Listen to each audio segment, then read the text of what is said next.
Today, I would like to welcome Coach Crystal. Crystal is a parenting coach. So Crystal's going to teach us all of her best tools for parenting kids through divorce. Hey, Crystal, thanks for coming. Hi. Yeah, thank you. What do you have to offer my viewers who are going through a high conflict divorce in terms of parenting? So I would say the number one thing, whether or not you're going through a high conflict divorce or just any conflict situation with maybe a child that's really struggling, is to take care of you first. I'll take Mm. parents through my program, and at the end of it they'll be like, okay, well, I thought I was doing a not so good job parenting, and now I know I'm really not doing a good job parenting, because they have all this emotional and mindset baggage that they haven't worked with, and then they're like, well, now we're supposed to parent this way, like how is this supposed to happen? And I think the first step is always to take care of us first. The parenting that I teach comes really naturally when you don't have all of this drama going on in your mind. And so taking care of you is always the first step. And when I talk to moms about that, they're like, yeah, I know, but I don't have a lot of time or whatever. And I totally get that. But the not having a lot of time leads to burnout and stress and overwhelm, and is actually going to take up more time in the end than taking the time now to really focus on you. So I talk a lot about self-care, and self-care for the body, the mind, spirit. So what are you doing in all of those areas? Not just like exercising, but make sure you're doing some exercises for your brain, or that you're, getting fresh air. So finding things that you love and that rejuvenate you. But then the second follow-up question I always ask people is it working? Because I find that people will go out for like an evening without their kids and come home and feel just as burnt out and exhausted. And even when they're out, feel burnt out and exhausted. And that comes from not really allowing what we're doing for self-care to rejuvenate us. So when we're out, say we're going for a walk, but the entire time on our walk, we're just thinking about how stressed out we are because of our situation, we're going to come home more stressed out than less. So what I think of is, okay, if I'm going for a walk, I'm going to take a few deep breaths and I'm going to look around me. Like, what do I see? What do I hear? What do I smell? What do I feel? Just really try to clear my mind and really let that moment actually do the care that I'm doing for myself, instead of calling it self-care and it not really being self-care. We see this a lot in, moms that are stressed out and decide to go just watch Netflix for the night and eat junk food and then don't feel any better, right? So it needs to be something that really does care for you. And then if it is something that's caring for you, that you're actually using it to be that moment of rejuvenation that you really need. How do you talk to parents about dealing with parenting their kid or children when they have another parent? And in my case, the other parent would be separated from them. They're totally parenting in a different way, or they're totally on another page. Yeah. That's probably the most common question that I get. And I've coached people that are separated or single moms or together, and it doesn't matter if you're together or if you're not. This is probably one of the most common thing that comes up, because we do usually parent differently. We've been raised differently. We have different beliefs about how parenting should be done. And so what I find often is when we try to get on the same page, our brain starts focusing on the way that we're doing it differently even more and amplifies it. So we're going to start just picking out little tiny behaviors that maybe we didn't even notice that our partner or ex-partner was doing. And we're going to be like, wait, like that's really not okay. And it will actually increase the conflict. So I think in any situation, a healthy, relationship is going to happen. Even a co-parenting relationship is going to happen when we're not constantly focusing on the differences and we're focusing more on what's unifying us. So we probably parent more similar than we think we do. And so when we're focusing on, well, they like to scream and to yell and to, bribe and to do all of these things, and we're focusing on that, it's going to seem really different. So instead we focus on, okay, what are we doing that's actually the same? So we both love our children. We both probably want what's best for our kids. We both probably want them to turn out to be pretty good adults. So when we boil it down, like we probably both want the same thing. We just feel like there's a different way to get there. And so I try to drop the reins on, like, you don't need to be on the same page at all. I love that. Yeah, like that really drops the conflict, right? When we're like, it's actually okay to not be on the same page. And what I teach is called positive parenting or attachment-based parenting. And you really only need one secure attachment with an adult in your life in order to, be emotionally resilient, and turn into that adult that we want our children to turn into. So you don't have to have both parents on the same page. And when you're constantly fighting to get on the same page, it's going against what, the environment you're trying to create. So I would say drop the battle. You don't have to be on the same page. Mm-hmm, And then mm-hmm. also, there's this term in psychology called interpersonal synchronization. And what that means is, as I change, people around me change. As I decide to go to the gym and get healthy, everyone around me just gets a little bit more healthy. And so we don't even need to, because they're probably going to change over time if we stop trying to change them. So if we're like, that's okay, you can parent differently, this is what we've decided to do, and we don't try to change them, they'll kind of see and notice and change. And maybe they'll even ask or say, hey, let's have a talk about this, or, oh, I'd like to learn what you're learning, or, share a podcast with me, or read this little book excerpt with me. And maybe they won't, but even if they don't, there's usually little shifts and changes that do happen over time. How do you manage? I don't know if you've ever had to coach any of your clients through this, when the other parent is sort of actually counters the parenting that they do. Like it's a sort of an active, sort of egregious, devious type of a situation. Okay, so this one comes to mind. She's actually a coach and she is married, but her husband is very anti-coaching mindset, positive parenting. He's very discipline oriented, very thinks that she's pretty much wrong in all of those things. Mm-hmm. And the more that she focused on what he was doing and how wrong he was, the more that it was divisive for both of them. So what we did was just kind of drop that, like, okay, so we don't need to be on the same page. And what actually might they be learning from him that they might not learn otherwise? So we think it's all negative, but maybe there's some different kind of relationship that they'll have there that they wouldn't normally have. Maybe it will even be just them turning into a parent who knows what kind of form of parenting they like. And like, I didn't love that my dad did this. I really loved that my mom parented in this way. And that's the kind of parent that I want to be because she showed me that. So I think that when we focus on what they're doing to divide and what they're doing that's wrong, we're doing the same thing they're doing, right? You think I'm wrong, I think you're wrong, and it's just going to make that conflict more. So when we drop the I'm right, you're wrong, and just be like, this is what we're doing. Like we decided to parent in this way, and this is what I'm going to do, and just focus more on that and focus less on what they're doing.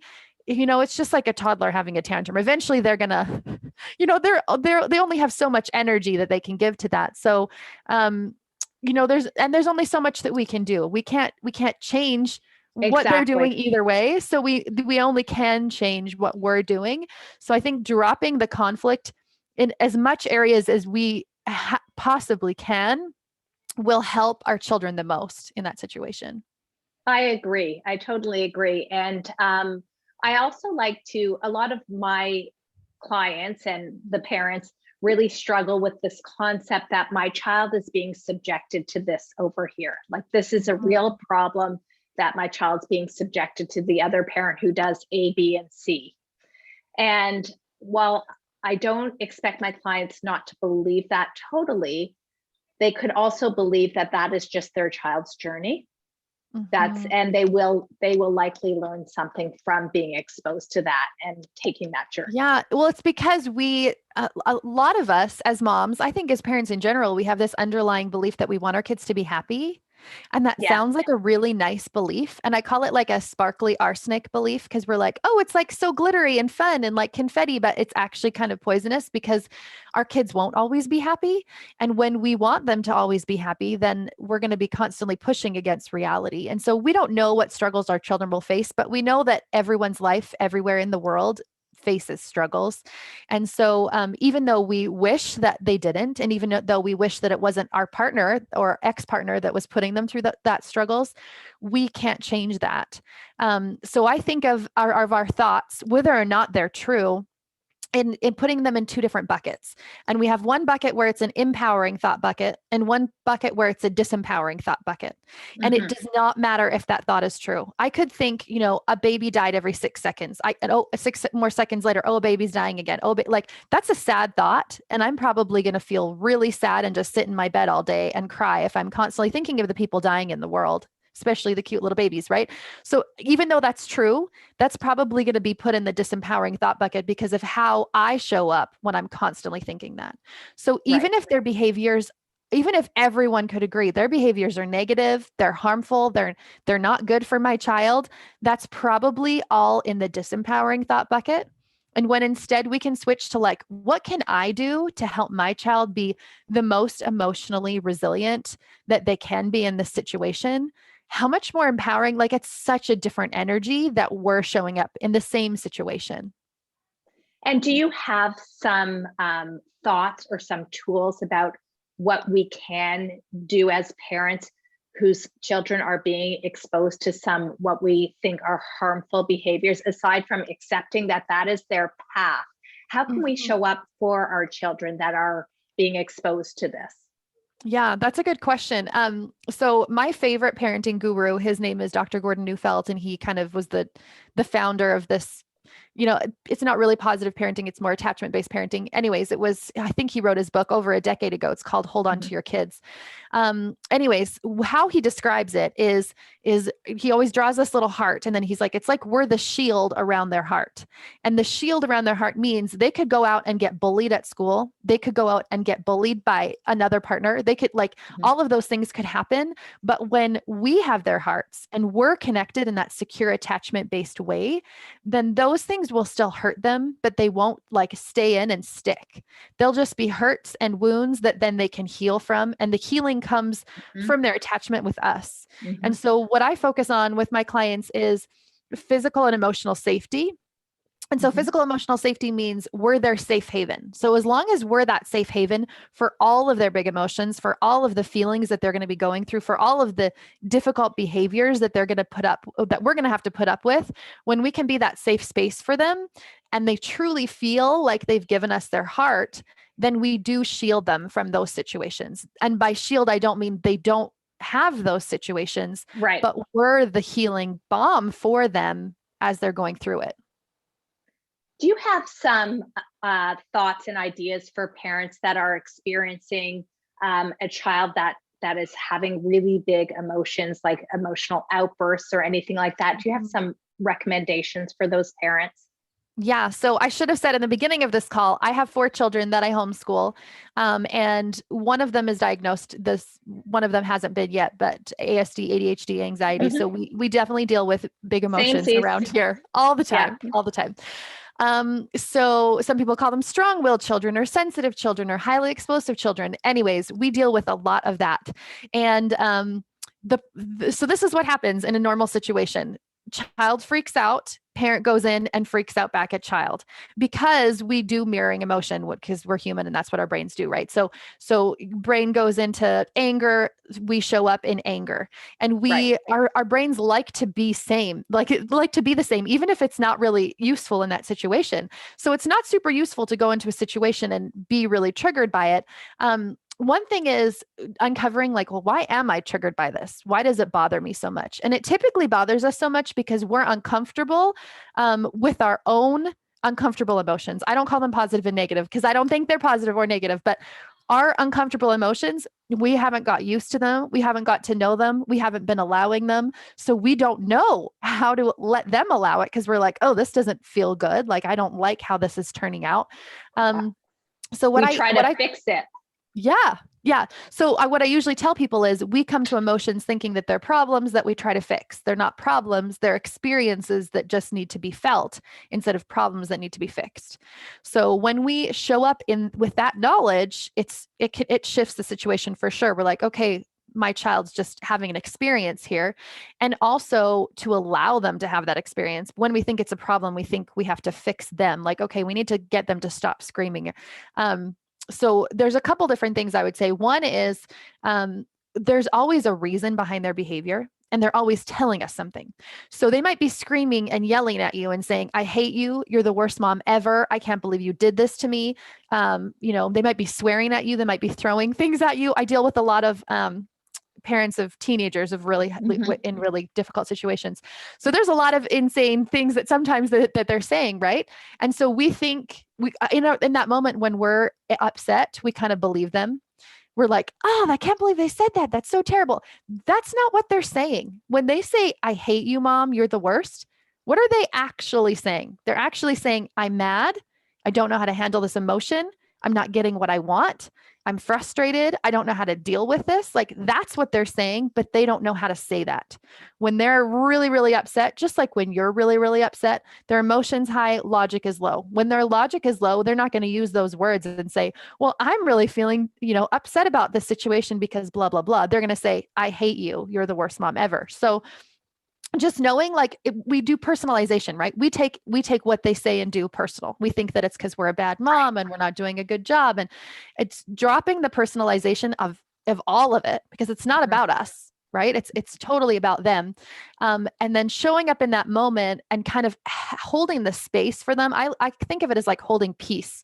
So sometimes if I can't say anything, I just like put my hand on my heart and I just take a deep breath. And I just breathe, like just calm myself down and I just sit there and I don't even say anything at all.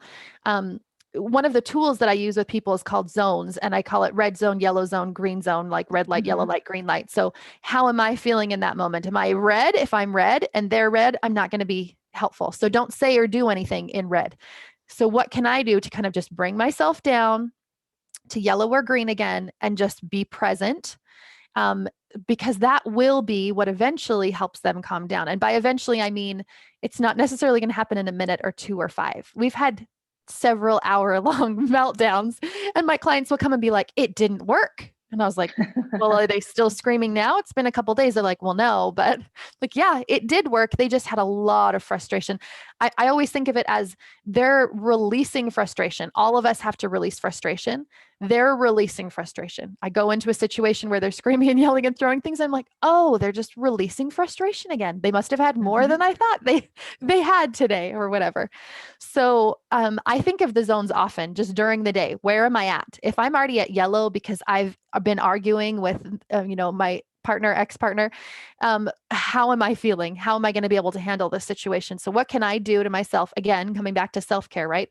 To bring myself back down to green so that I can parent from that space I want to, because if we're constantly in yellow and red, we're not going to be able to parent in the way we want. What do you tell the parents that say they just don't have time for self-care? Yeah, I tell them that they don't not have time for self-care, because if they don't take the time for self-care, their kids will have longer tantrums. Their kids will have worse behavior. They'll have worse behavior in response to it. Every single thing in life will take more time. They're not going to schedule as much. They're not going to, their house is probably going to be even more cluttered. They're probably not going to feed themselves as well. And then their body is going to be fatigued and their mind's going to be fatigued. Like it's this giant bundle of like, if I don't have time for self-care, my entire life is going to be in this bundle of overwhelm and stress and burnout. And over here, when I make sure that I do the self-care, then I am able to handle more things. And so people will sometimes say, well, I can't do the self-care. Well, babysitters exist. Like we can do that, right? We can wake up a little bit earlier or stay up a little bit, after, or some self-care for me is actually going to bed early. So I would call that a form of self-care. Me too. Right. If I go to bed early, I'm like, this is my self-care. And it doesn't have to be long, right? There's teaspoons of self-care and then there's giant cups of self-care. And teaspoons can be a deep breath. Teaspoons can be writing out a couple thoughts on a piece of paper. It can be a 90-second visualization. There's a lady named Dr. Susan Pollack, who's a parenting guru also. And she has little 90-second to 3-minute audio meditations on her website that are free. So I've just memorized a couple and I can just do something really quick and simple and little that just like brings me down. I can go outside. Yeah. Like anything that's just like, here's my little teaspoon. Right. I can do it. So no excuses. There really is none. I've never heard of a situation where there is one. I just imagine, like, even if you can't hire a babysitter, like, can you change off and on with another mom who also needs self-care? Can you guys, swap things? Like, I just really think there is a solution, but we block ourselves to solution when we say that I don't have time for self-care and we have that belief, there won't be time. We won't see That's time. right. We'll We make just that block ourselves from real. that. Exactly. Do you ever actually coach the children or the teenagers themselves? So in the situations I've been working in right now, I definitely don't. The teens have been like in and out of psychiatric care, and they have their own therapists and psychiatrists. And I do try to encourage them to get like good help for their children for sure. If your child isn't dealing with that kind of difficult behavior, definitely life coaching can help with them. I teach an in-person group right now. I just finished it at the local high school. So I've just been teaching a couple groups of teens, emotional intelligence and resilience. And it is helpful for sure. I definitely think it's helpful. Combination can be really helpful, but I think it's the most helpful for the parents because one of my parent coach friends calls it, she says like, yeah, we help the kid and then we just throw them back into we throw the dragon back into the basement, right? Because if the parent isn't getting that help and that support, then it's not going to be helpful long-term for the child, because again, it is that attachment that they need. So yes, I think it's helpful. I know tons of teen life coaches that only work with teens or young adults. I probably would never do it on a kid younger than 11 or 12. I had a couple 11 and 12-year-olds in these classes I've been teaching, and they're like their brains everywhere. Like they're like eating paper. I mean, they are not understanding what's going on in this class. Anyway, so I don't see why it would be useful before then, but I do think, 11 to 18 or whatever, it can be really helpful for them to just have another adult to talk to have another safe space, another attachment to be there with.